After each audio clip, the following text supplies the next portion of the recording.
In some previous videos on our channel, like the dark side of Singapore and why Singapore has no future, we talked about some issues affecting the Lion City.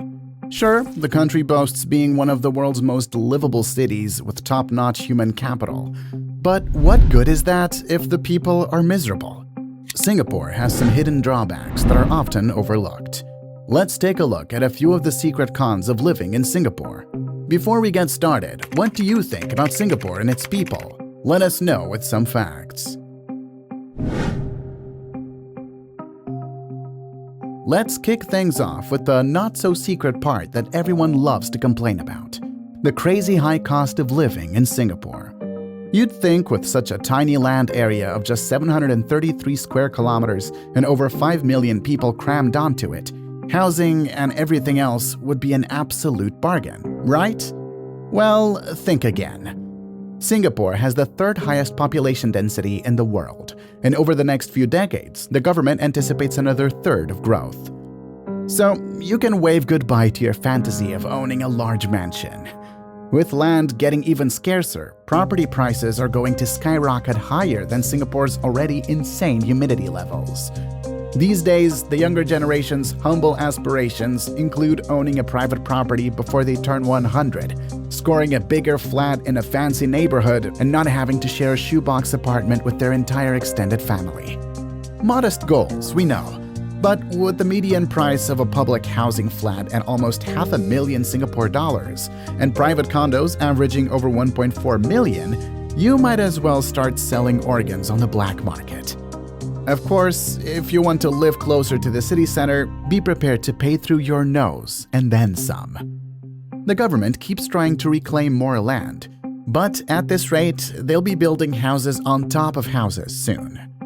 Now, if you're a local Singaporean, the government does try to make things a little easier with subsidies and grants for public housing.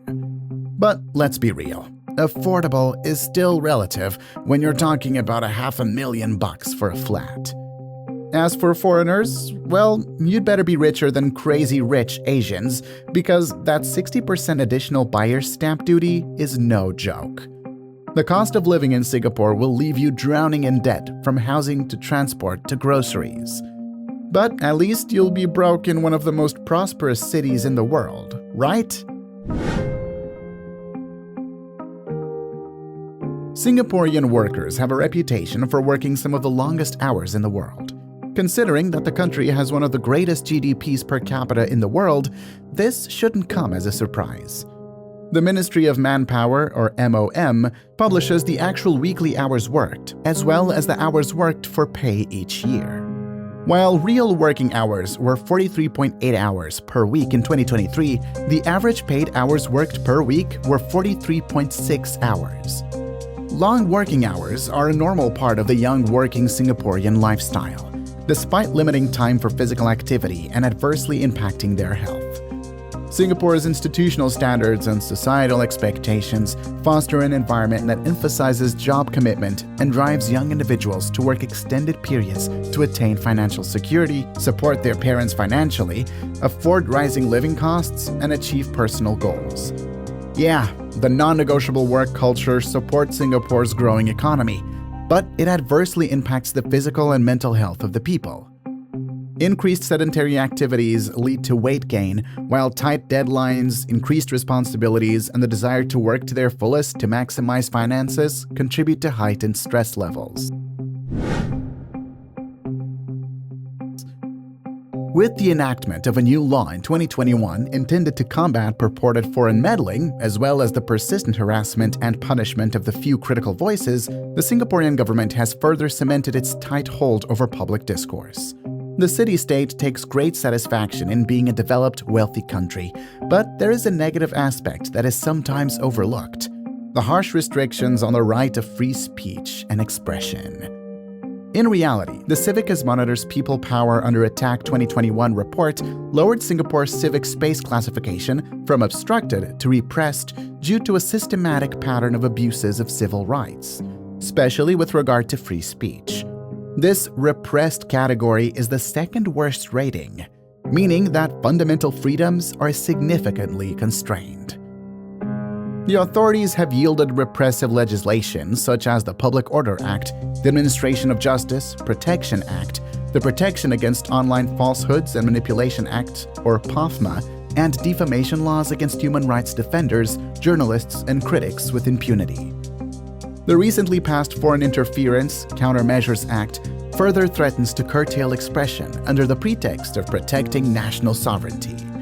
Despite international condemnation, Singapore has continued its crackdown on fundamental freedoms. In recent months, the authorities banned a book on political cartoons and censorship and pulled the launch of a memoir written by a prominent civil society activist.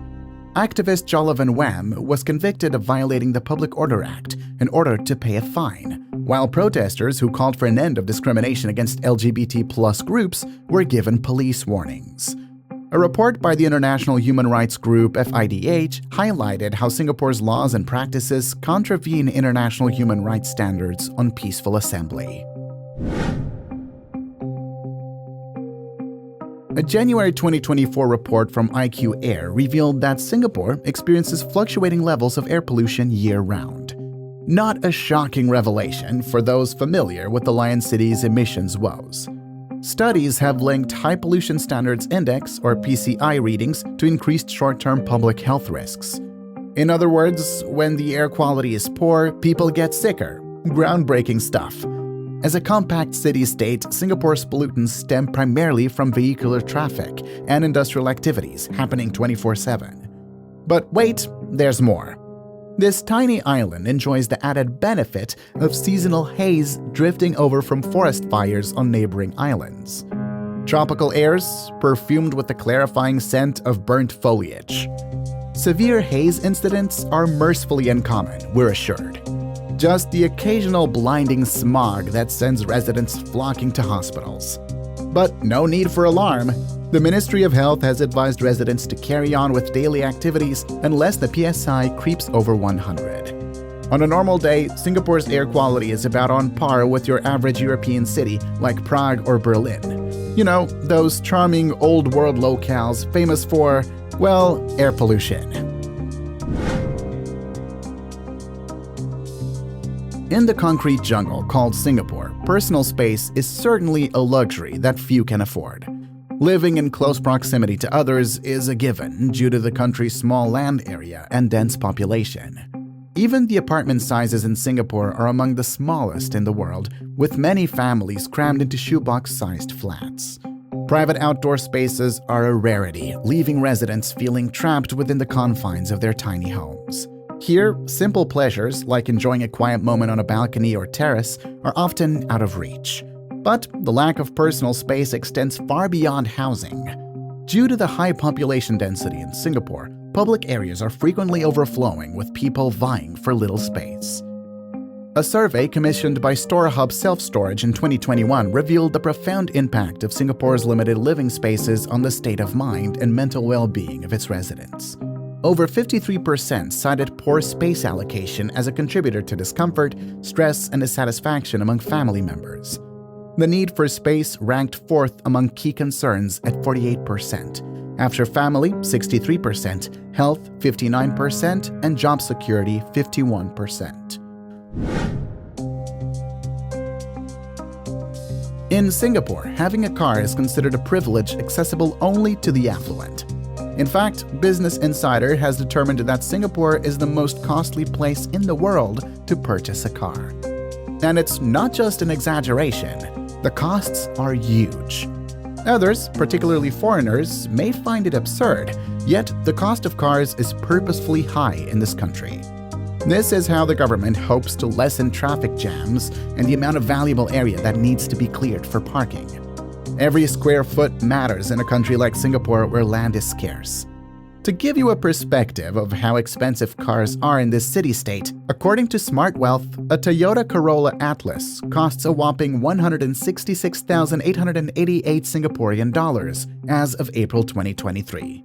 Meanwhile, in the United States, you can drive off the lot with the same unit for a mere 30,100 Singaporean dollars, or 22,000 US dollars. That's a staggering difference. To think that everything in the Lion City is as perfect as it looks from the outside would be naive. Recognizing and appreciating the country's flaws and failings is essential. We can only hope to solve these issues and endeavor to build a more equitable, inclusive, and sustainable society for all by taking on these challenges head-on. If you enjoyed this video, don't forget to like, share, and subscribe for more thought-provoking content.